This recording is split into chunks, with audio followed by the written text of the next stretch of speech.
Hey guys, welcome to my channel, Blessed Homeschool. This year, I'm gonna be making some big curriculum changes for my 5th grade twin daughters and my son who's going into 6th grade. So I wanted to hop on and do a quick video sharing some of those changes and just giving some updates to you guys.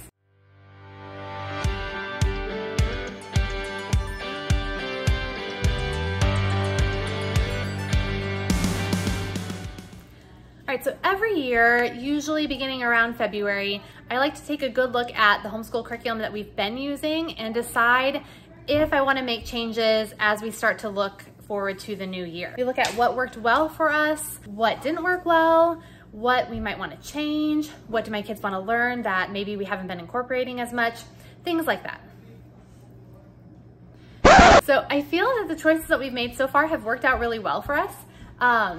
And we are going to make a few tweaks for the upcoming school year. As I mentioned before, I've got twin daughters that are going into 5th grade and my son will be moving into 6th grade. So I know that each family has to make their own choices about what's gonna work for their own unique kids and their own unique styles. But I know it can be helpful sometimes, especially if you're a new homeschooler, to kind of hear what other people are doing and the reasons behind their choices. So I hope that some of this will be maybe helpful for you. Okay, so first let's talk about what's changing for us. Our first 3 years of homeschooling, so when my oldest son was in kindergarten and then 1st grade and 2nd grade, we mainly used My Father's World.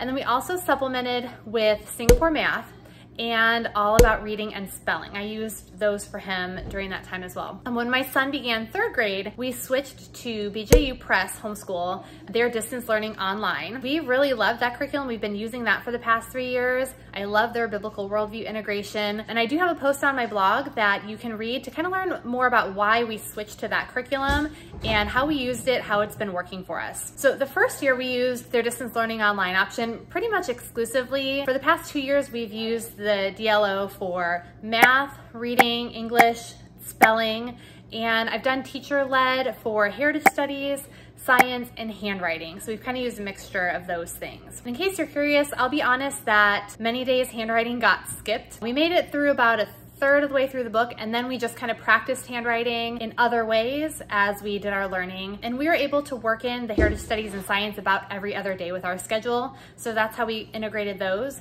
And then for the rest of the subjects, my kids worked on those mainly independently while I helped them with anything that they needed help with. Now, there are two main reasons that we will not be using BJU Press for our core curriculum next year. Not because I don't love it, I do, but because number one is time.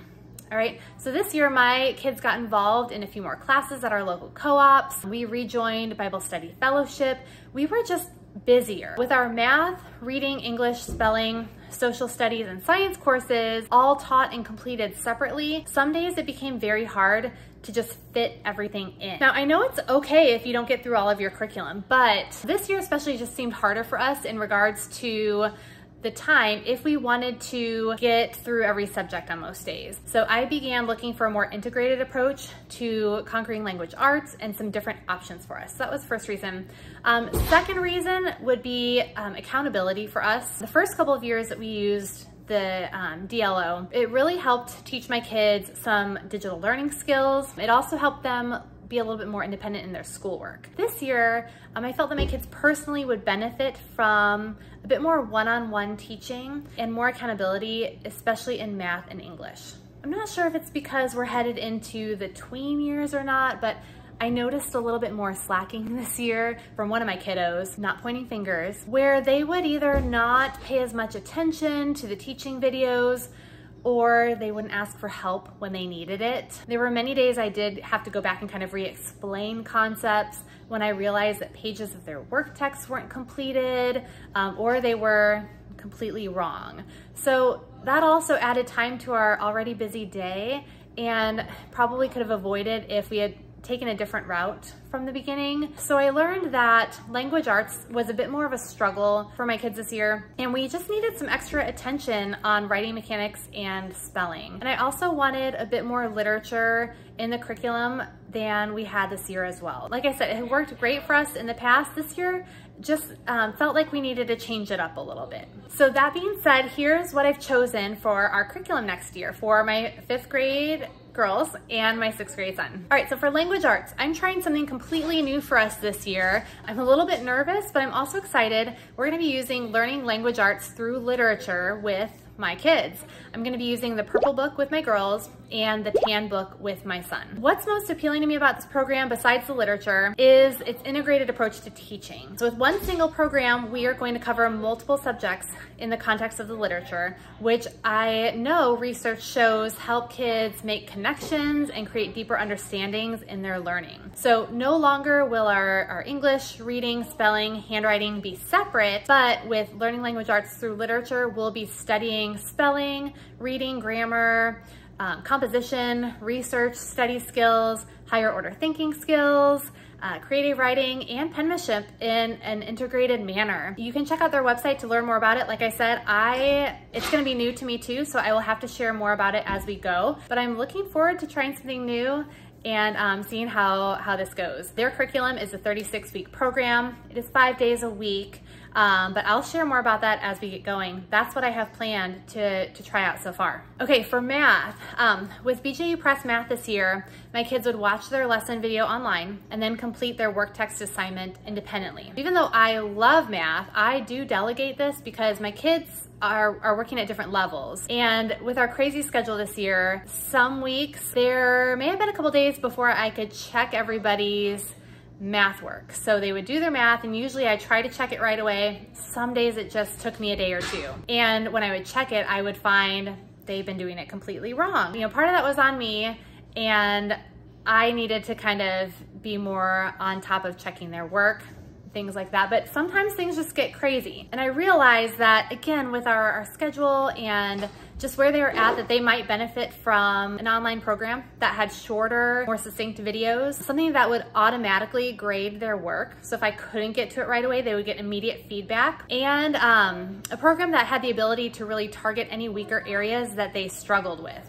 I wanted a bit of both spiral and mastery, and something that was adaptive. So as they were learning, if they missed something, it would kind of go back and have them redo some problems, things like that. So I found all of that in CTC Math.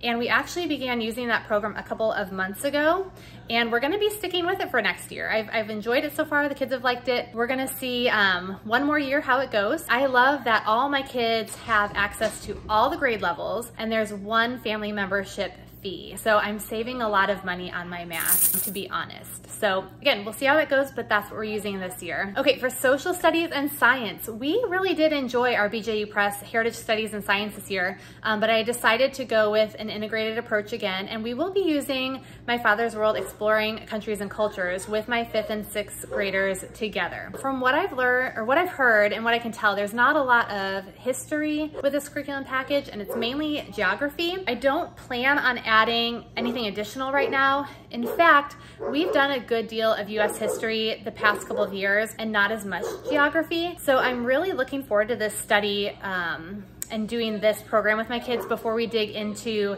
ancient history in upcoming years. The science component of this program focuses mainly on ecosystems and habitats and corresponds to different countries that we'll be studying. Exploring Countries and Cultures also includes a Bible component, so my plan is to use this daily with my kids. We will be reading and memorizing the book of Matthew, and also studying true missionary stories and learning about specific prayer needs of different ethnic groups. We've used the book that's included with this. It's called Window to the World, and I'm looking forward to revisiting it now that my kids are a little bit older. In addition, we attend a local Bible study fellowship that meets for an hour and a half once a week, and my kids get a short Bible study assignment that they complete from there.